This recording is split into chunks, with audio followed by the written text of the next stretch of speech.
Jumping is scary.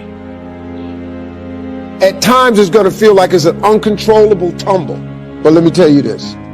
You'll sit there with that parachute on your back, all them skills you got, and you'll have it packed away and you'll never get cut up.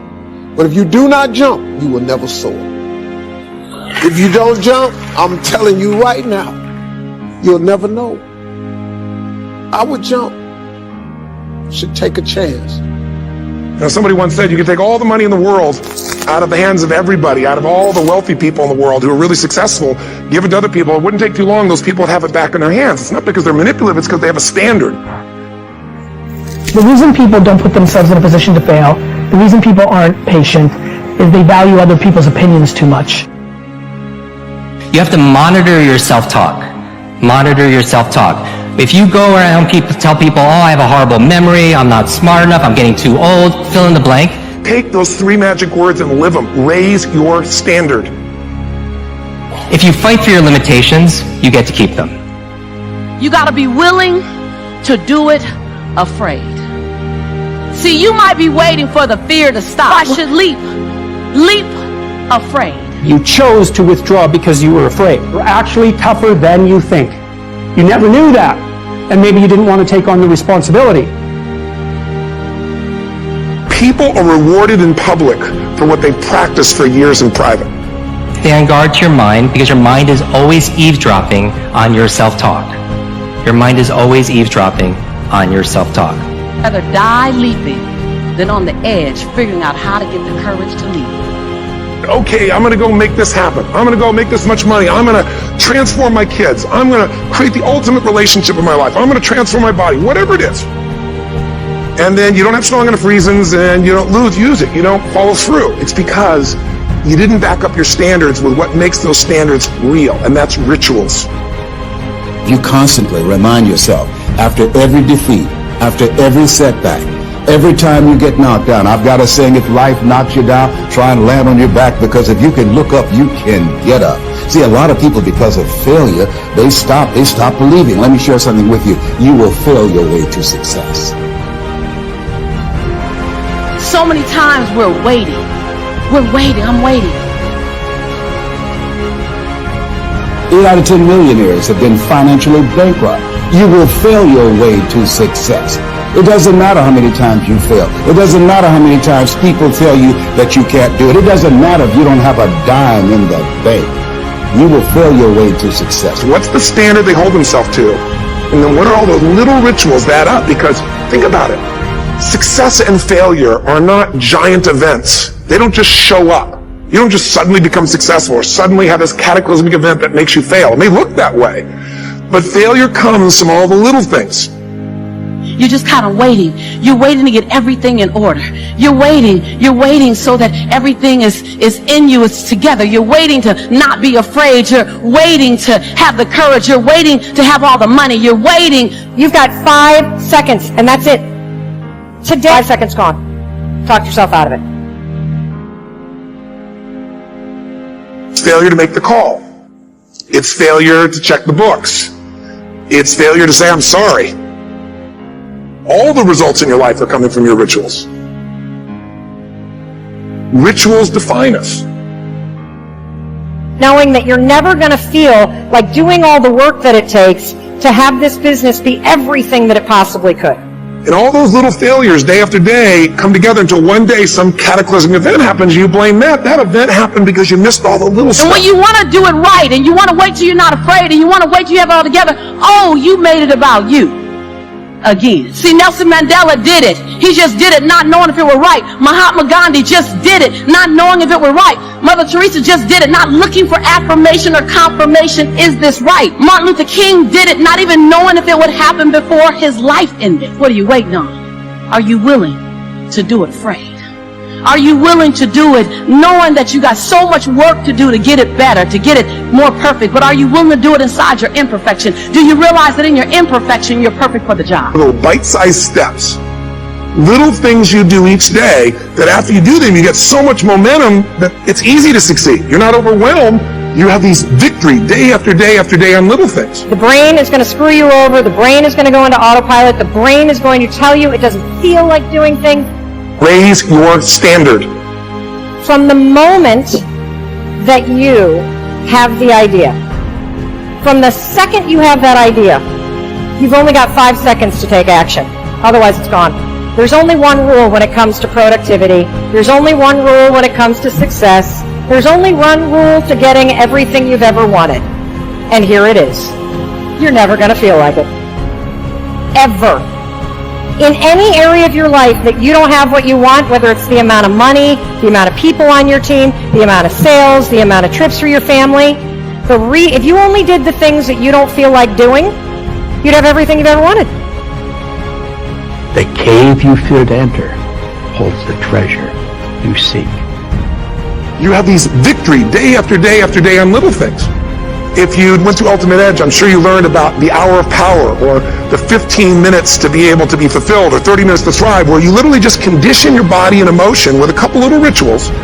So it doesn't matter what's going on in your world. You feel that strength, and it's not fake. It's not some pump up. It's coming from inside. I believe is even more important than intelligence. Intelligence is so important, but there are a lot of very intelligent people that never maximize their capability. How many know somebody very smart that can't fight their way out of a paper bag? Say aye. So intelligence is so valuable, but hunger is even more. And if you come to a program like this, I know the hunger is there.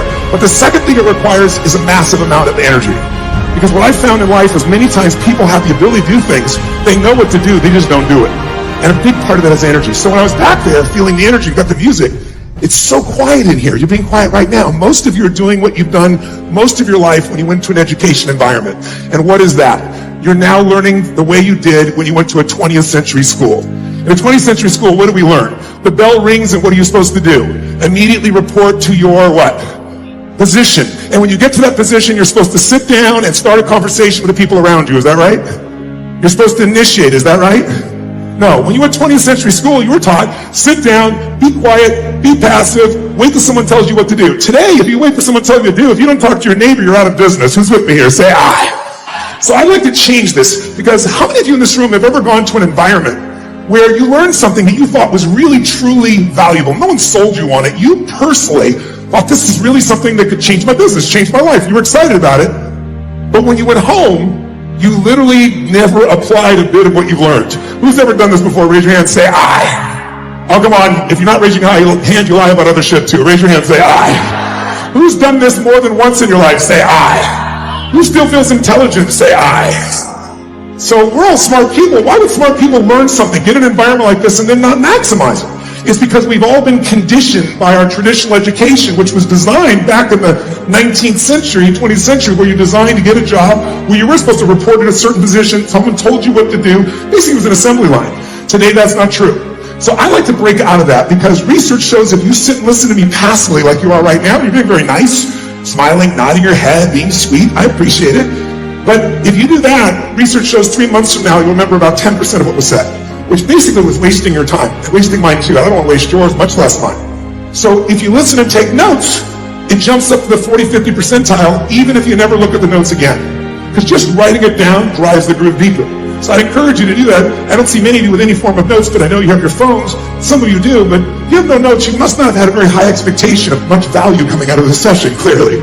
But thirdly, if you physically engage your body, which is what I like to do, your voice, your body, your energy, engagement is part of what we're going to talk about here in business. It's the most pathetic level in a long time worldwide. Even though we have all these tools for productivity, we have all these tools for distraction.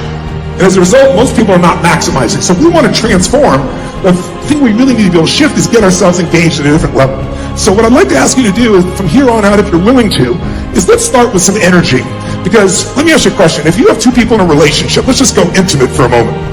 And you have two people, and both these individuals are really, they're in a magnificent state of mind and emotion. Their life is going beautifully. They're happy as could possibly be. And they enter a relationship, two really happy people. What's that relationship going to be like? You tell me. If you know nothing else, what kind of relationship is going to be if you got two people in a great peak state? Tell me, what's it going to be like? Now, if I'm having a soliloquy, you won't get anything out of this. I'm asking you to answer the question just so you refer back to me or affirm. I'm doing it because if you sit passively, you won't remember anything. But if you activate your nervous system by raising your hand, by asking questions, by yelling out the answer, then the answer will rise. Who's willing to do this? If you want to raise your hand, say aye. Become a good student of your own life. It's the information you are most familiar with and feel the strongest about. So make your own life one of your most important studies. And in studying your own life, be sure to study the negative as well as the positive, your failures as well as your successes.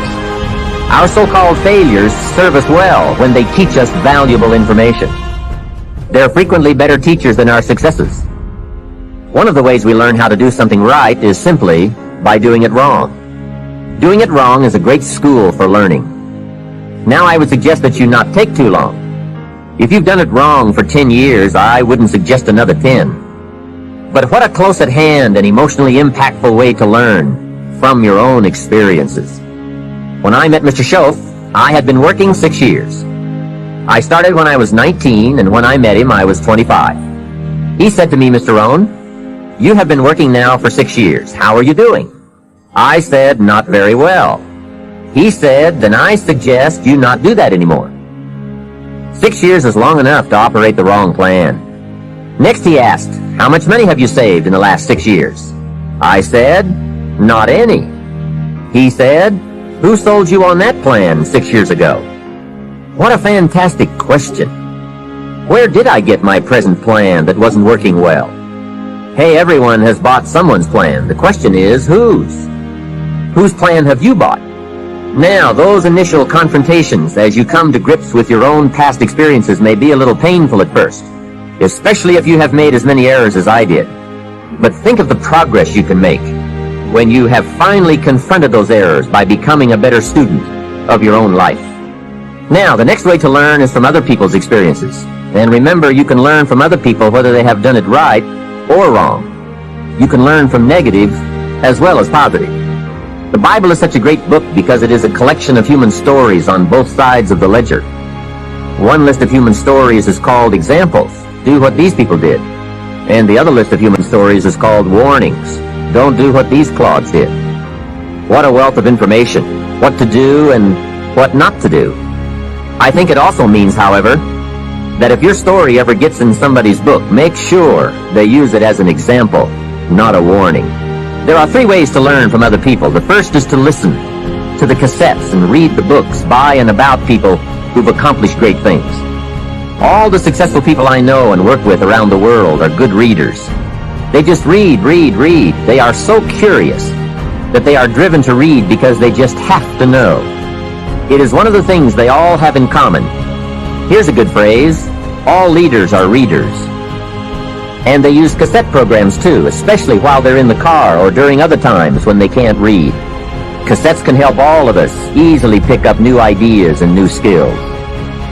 Now, you don't have to read or listen to educational cassettes half the night. Although if you're broke, it's a good place to start. But here is all I ask, just 30 minutes a day. That's all. Stretch it to an hour if you can, but at least 30 minutes. Half rich isn't bad. 30 minutes. Hear or read something challenging, something instructional, at least 30 minutes a day. And here's the next key. Every day. Don't miss. Miss a meal, but not your 30 minutes. Hey, you can get along without some meals, but you can't get along without some ideas, examples, and inspiration. There's a Bible phrase that says, humans cannot live on bread alone, or food alone. It says the next most important thing to bread is words. Words nourish the mind. Words nourish the soul. Humans have to have food and words to be healthy and prosperous. Make sure you have a good diet of words every day. I told my staff one day, some people read so little they have rickets of the mind. And also remember to properly feed the mind, you must have good balance. Don't just read or listen to the easy stuff. You can't live on mental candy. Here is a thought. Why not call good books and cassettes tapping the treasure of ideas? That's it. Tapping the treasure of ideas, like you're doing with this program. And if somebody's got a good excuse for not tapping the treasure of ideas for at least 30 minutes every day, or spending the money and getting the books and cassettes, I'd like to hear it.